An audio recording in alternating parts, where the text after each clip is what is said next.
This conference will now be recorded. Hey everybody, this is Dr. Doug Smith. It is Monday at 2:30, so it is time for our Monday through Thursday 2:30 podcast. This is the podcast where you will hear the truth about what actually happened during the opioid crisis. By the way, take a look at the screen in front of you. If this wasn't so serious, it would be humorous, but it's just too serious to be humorous. What you're looking at is this is a press release. Look at the bottom. It says for immediate release. I mean, this is a press release. Okay, these guys are practically dislocating their shoulder, patting themselves on the back. Okay, this is a press release. They're excited to get this news out there. U.S. overdose deaths decrease almost 27% in 2024. Okay, so the opioid overdoses went down. Okay, folks, remember we predicted that the opioid overdoses were going to go down because 5 million people are dead. That's 5 million people that had been out there buying opioid pills, buying heroin, buying fentanyl. They're now dead. They're not buying fentanyl anymore. Okay, they're not buying heroin anymore. They're not buying pills anymore. So they're not overdosing anymore. Okay, you guys at the CDC want to think that something you did brought down the overdose rate. And I guess in actuality, it was something you did. You missed the crisis. And since you missed the crisis, millions of people died. And since millions of people died, the overdose rate came down. So I guess, yeah, now that I think about it, I looked at it from that perspective. But I guess the CDC, and the FDA and HHS, you guys are the reason that the opioid overdose rate came down. You let 5 million people die, and you still haven't even figured it out.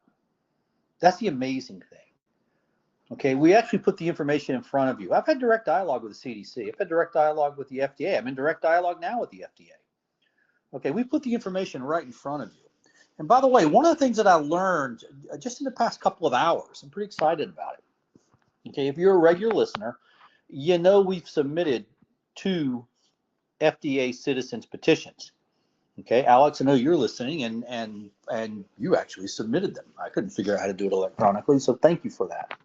Turns out, legally, that carries the same weight as if the manufacturers themselves had submitted the information.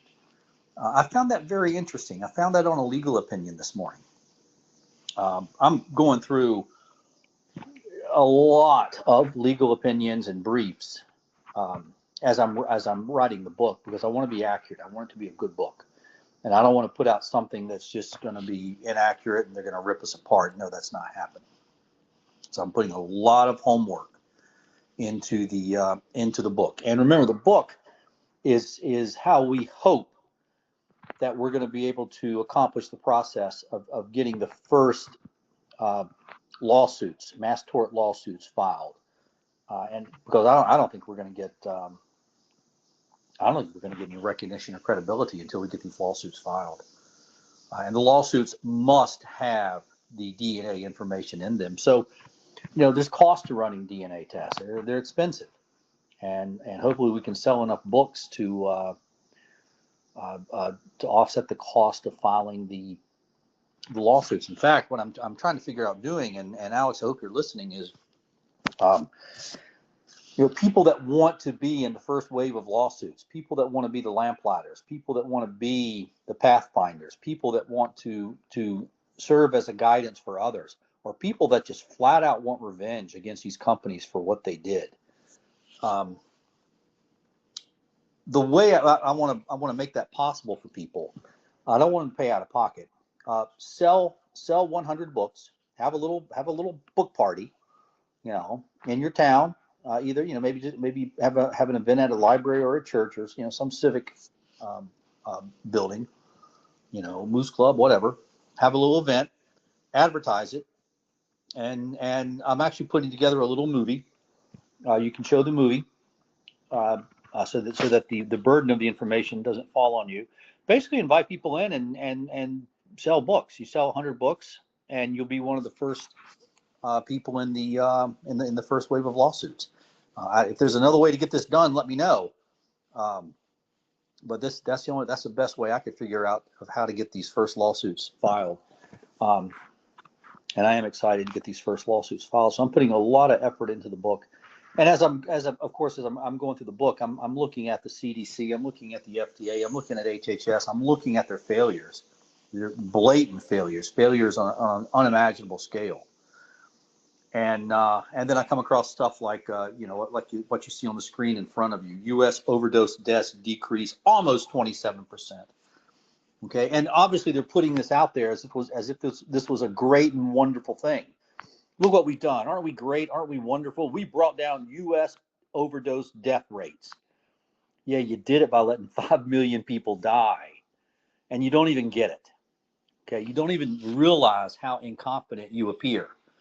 Okay, you're putting this press release out as if it was, a great accomplishment by the bureaucracies, and you don't even realize how ridiculous this and out of touch and failed these press releases make you appear. For people who really know what happened, for people that understand 5 million people are dead, and then you put out a press release like this, it's unscientific, it's insensitive.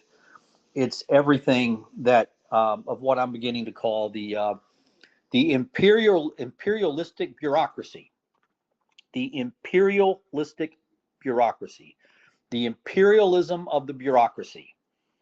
That's what I'm beginning to realize is going on at the CDC, FDA, HHS, is the imperialism of the bureaucracy. They're their own fiefdoms. They're their own kingdoms. Okay. And what happens is once these bureaucracies reach that point, they get so bloated and they got, so many employees and such a huge budget, the bureaucracy becomes more important than the mission. These bureaucracies had a mission. The CDC had a mission. The FDA had a mission. HHS had a mission. But when they become bloated, then the importance of the bureaucrat and the importance of the bureaucracy oversees the importance of the mission. And you can go to their websites and read their missions. Okay, the mission of the FDA is promote public health. Okay, the mission of the CDC, I'm reading it right here, works 24/7 to protect America from I can't read my own writing, safety threats, yada. Anyway, once these bureaucracies hit such a point where they become so massive, the bureaucracy itself becomes more important than the mission. And you're talking about some massive bureaucracies here. FDA is absolutely huge. Okay, CDC is huge. These are massive bureaucracies, and the bureaucracy becomes more important than the mission. The bureaucracy became more important than your health, and that was kind of set the table for what happened. Anyway, let's hold here today. I don't want to run long. We try to keep these podcasts down to just a few minutes, so you can just listen to a few minutes every day. Maybe on your way into work or whatever. Okay. Please don't forget to like and subscribe us. Post this podcast on your social media and everybody else's social media. And we will see you guys back tomorrow at 2:30. Bye-bye.